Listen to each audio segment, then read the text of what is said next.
everyone, welcome back to Gleaton-Askew House Restoration. It's good to have all of you with us here today. I'm going to do a quick little short video on the mantle in the dining room. I have moved out of the foyer because there's really not a whole lot more stripping to do in there except for the window sashes, which we're going to do when we take them out, and restore the sash and just put it all back in at one time. It's far easier to fix windows when you have them off the house. So for today though, we're going to be looking at this wonderful old mantle behind me. Now this mantle, unlike the one that we did in the foyer, is a veneered oak mantle. The one in the foyer is a tiger oak. So this is probably like a little bit of a cheaper wood underneath, and then they put these oak veneers over it. Now there's a little bit of special consideration with a veneered mantle. Number one, you're not going to want to put your sander or your heat gun on it. That's going to raise the glue, the 115-year-old glue, up off of it, and we really don't want that to happen. We have a couple of areas of damage anyway, but you're not going to use your heat gun and you're not going to use a sander, because if you use a sander, this veneer is pretty thin, at least on this particular example, you're going to find you go straight through the veneer and right down to the wood. I've done that in a couple of places on this one, so I'll have to rectify some of that. But again, this is probably one of the more ornate fireplaces that's in the house. The one in the piano room is a little bit more ornate, and the pink bedroom upstairs has a really ornate one as well. But this particular mantle is in the dining room. This is a really focal point piece. So we want to make sure that we do a good and meticulous restoration on it. And boy, does it have issues. The first one is it was filthy. Even with all the surface cleaning that I've done in here, you can't even like wipe it. You have to take the scraper and scrape it across just to get the initial, layer of the eons of crud off the top of it. The next thing about this mantle that I'm going to show you up close here in just a second is that the lovely Roman capitals here have been broken off on the sides. We're going to make some casts of those in another, probably the next video that I do on this. But for today, we're just going to be talking about getting the thing cleaned up and getting all this hideous depression gold paint off of it. Okay, so let me show you a couple of details on it. So this is the first thing we want to look at, and probably the most cosmetically significant outside of getting the paint off of it, is that at some point in time, somebody has come by here and knocked off the little curly part here to our capital. You see it here, but you don't see it here. And then there's a line right here where it's joined. So I imagine if you're moving stuff around in here, you're moving furniture, or you have a mischievous kid living in the house, this might be an easy target. And we know it's been broken for a very long time because it's painted in the gold paint under here. So we're probably looking at damage that is at least 70 or 80 years old. So we're gonna get some Abitron casts and we're gonna fix that. But again, that'll be next time. But this is what we're looking at. It looks like it should be fairly straightforward because it broke off at the joint. So keep our fingers crossed on that. Also guys, if you hear fan noise, previous clips, sorry about that. It's extremely hot in Southwest Georgia. It's probably 98 degrees in certain parts of this house right now, if not hotter. So you may hear a fan, my apologies. This right here is the broken veneer. Actually right here on this side, and then on the other side is the only place where we have this. This is fairly, easy fix. Just get another piece of veneer and cut it. There's some, let's see if I can back up from it, and sorry for the dust, it's so dusty up here. There's some cosmetic damage here. Let's see if we can get a better focus. My thoughts are someone lit a candle right there. Glass is still in good shape on it. Again, here we go with the busted off capitals. Good news is the top ones are perfect, with the exception of this little guy right there. That'll be pretty easy though. These are like a wood composite type material. It's not plaster over them, but it's some kind of really soft composition type stuff, which I imagine is just really easy to break. Tiles on this mantle, pretty good shape. We're gonna get that surround there cleaned up and spray painted. But this is what we're dealing with. Wasn't an incredibly hard scrape down. As you can see, I've already done some of it just to kind of test to see where we were. But I think she's gonna be a beauty. I have to stick around for future videos to see exactly what we end up doing with it. Okay, I'm gonna put it in a time lapse and for your paint stripping pleasure.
So, y'all know that episode of SpongeBob SquarePants where he offends the big fish called Flats, and he goes around the whole episode saying he's worried he's gonna kick his butt and saying he's gonna kick his butt. I promise you I've got a point to that because I'm SpongeBob and this mantle is Flats. It has kicked my butt trying to do this. So the first footage that you saw, this is like way back, like end of June. We're now like first week in September. Now granted, I haven't been up here scraping on this like daily, but I am still scraping paint off the mantle in the dining room. So yeah, slow go on this, but I think I'm finally there. I mean, I haven't kicked its butt. I mean, I really, it's still got me firmly under its boot, but we're getting close. I'd say, I've said we're 99% of the way there for the last 2 months. So now I'm gonna be realistic and say now we're about 95% of the way there. But it has been bad because I couldn't use the heat gun. I couldn't use, a lot of my tools that I have because of the delicacy of the veneers. I've knocked a couple more pieces of the capitals off, but that's fine. I'm gonna have to recast them anyway. Just really, really challenging, frustrating thing to have to deal with, to be quite honest with you. Extremely frustrating. And let me turn this fan off because I believe I've left it on again. 1 second. Okay, so fan's off. Yeah, so if I don't have the fan on, I'll die because it's about 100 degrees in here. Since we cut back a bunch of the trees, it has gotten tremendously hotter. I have had a couple of more places in the yard cleaned out, which I'll show you in just a few moments, but Yeah, it's been challenging here these last couple of months. We're still working, we're still going at it, but it's been hard because of the heat. Materials have skyrocketed. You know, there's just a number of reasons why it's been tough and why we've had to, you know, kind of step back a little bit. But hopefully this coming fall, and certainly by the first of the year, we're gonna gear up, we're gonna get all these soffits fixed, and hopefully then we'll be well on our way to getting some much needed electricity in the house. But anyway, in other news, everyone's doing fine on my end. I've lost 20 pounds, so that's good. Maybe from the heat up here. I've sweated it all off. But yeah, let's go take a look at this mantle and see where we were and where we are. Okay, so this is it. And again, so there's some graininess in this stuff, partially because of the time of day it is, and I'm up here trying to do this. But yeah, I've just been trying to get it off, so I will confess that filming hasn't been my first priority. Where we've got some issues are like down in here. I can't get it out. I have to use the toothpick, the screwdrivers, so I'm gonna get creative here, and I'll tell you probably on the next episode what exactly I did to get all this out, because it's just getting it clean too. It's just a monumental task. Let me see if I can step over all this stuff and kind of give you a view of what it looks like right now. So I mean, it is very, as far as the capitals, I know they still have paint on them. I'm going to probably paint those another color, and you'll see what when we get done. Yeah, got the trim off the wall back here. There it is. Here are the little pieces that fell off. Actually, it's probably better that they're off as far as trying to make the cast. Yeah, they're just little wood blocks with a wood composition cast over them. Shouldn't be too hard. We shall wait and see. So just a quick yard update. Over here is the jungle where the camellias are. That's cleared out nicely. We're really excited about that. This area is practically unrecognizable from before. Glad we didn't end up killing the camellias in the process, but they're all coming out pretty nicely. We just need to get a stump grinder over here, and this area will be completely cleared out. And if we walk through here, I had some of the bamboo cut down in the back with the bush hog, so that's good. The grass was just mowed this morning, so you're getting kind of a good view of everything when it's freshly cut. This area over here was undergrowth until just this morning. The guy who cuts the grass for me came and cleared all this out, which I was excited. It has been a month of Sundays since somebody walked back here successfully. I mean, it's still kind of like a jungle, but not quite as dense a jungle. We're gonna get this little patch back here the next time he comes, so looking forward to that too. There's just a lot of things back here that can tear up a lawnmower or really even a bush hog, so you kind of have to be judicious where you lay your blade for your equipment down. But yeah, lots of cans and just crap back here that people have been throwing out. There's a road like right here by this area, and people have just been throwing their garbage out there since time immemorial. And if you are a citizen of my town and you are doing this, please stop. Eventually I'm going to get me a nice fence and all that, but this area back here is growing up. But it was high bamboo, so, and now it just looks like the kudzu's coming back, so yay. But we'll get it It just takes a lot of time. This is the grown-up burn pile. The next time we have the tree people come, all this will be leveled. But yeah, we've got some little paths in the jungle back here, so I was super excited about that. It's starting to vaguely look like a yard again. Just takes a lot of time, a lot of patience. Okay, so there she is behind me, the stripped mantle. So this marks my last weekend of stripping paint off of this particular piece. Maybe a few little pieces here and there, but we'll get those taken care of in the refinishing process. But there she is. Isn't she a beauty? And like I said, we're gonna take care of those capitals. You know, later on in the process, I didn't strip those because we're just gonna make casts of them because they're so damaged.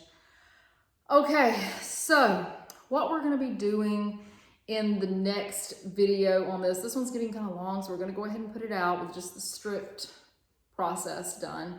Next thing we're gonna be doing is shellacking and actually making the cast of the capitals and gilding or bronzing the capitals. I'm not sure if I'm gonna go with gold or bronze yet, but that's the next series of events with this very aggravating old lady back here that I've been working on since June the 21st. Now, it hasn't been consistent work, like I said, but quite a lot has gone on and changed since I began working on this mantle in my own life. You know, I'm gonna be an aunt again next month. My mom's kind of been out of commission for a little while, but she is coming back here. Hopefully in the next episode, you'll be able to see some more of her wizardry on this woodwork again. So she is coming back. So we'll be happy to see that for sure. It'll be great to have my help back. Sometimes you don't realize just how much someone's doing until you're doing it on your own. So she'll be back. Hopefully, you know, coming up in the month of November, December, we're gonna start work on the front soffits and getting those internal gutters and all that fixed and replaced. So that'll be a major cosmetic difference. We're gonna start the paint project. I'm gonna invest in a paint shaver, finally. I'm not gonna just be out there with my sad little sander and scraper trying to get all that paint off, or we're gonna get a professional paint shaver. We're just gonna have to. Or either that, or I'm gonna have to hire someone to paint the entire house, which of course is astronomically expensive. So I'd rather invest in the paint shaver. But that's what's going on with me. Unfortunately, the week before this video came out, Queen Elizabeth passed away, and those who know me know I'm a huge Anglophile, and I've always loved England. I've been there once, several years ago. I plan to go back soon, but it just won't be quite the same. When I think about it in terms of the house, like how do I make that my British monarchy thing relevant to the house? Well, if you look at it this way, only 6 monarchs have sat on the throne of England since this house was built. It was built during the reign of Edward VII, and now here it is all the way to King Charles III. It's still here with us. It's been through 21 presidents currently. It was built during presidency of Theodore Roosevelt. So that just sort of puts into context the constant that this house has been for you know, so many generations, and why it's important to preserve these great old structures. So that's what we're doing. And one thing, I think everyone should give Prince Charles a chance. You know, he has spearheaded a lot of preservation efforts in Great Britain. He's got a fabulous garden at Highgrove that I plan to make a microcosm of in my backyard. So, you know, I think we should give him the benefit of the doubt. I mean, no one will ever replace Queen Elizabeth, of course. And, you know, I'm glad that God saved the Queen for so many years, and she was a great role model. But with that said, entering into a new era in many respects, and for any of our viewers in England, you're certainly on our hearts and minds. And I'm an old Anglophile, like I said, old Victorian, old Edwardian. So anyway, I hope you all enjoyed this video, and next time you see us, we'll be dressing up this beauty back here in all her finery and making her just as lovely as she was in 1907. Okay guys, take care, and we'll be back. Bye-bye for now.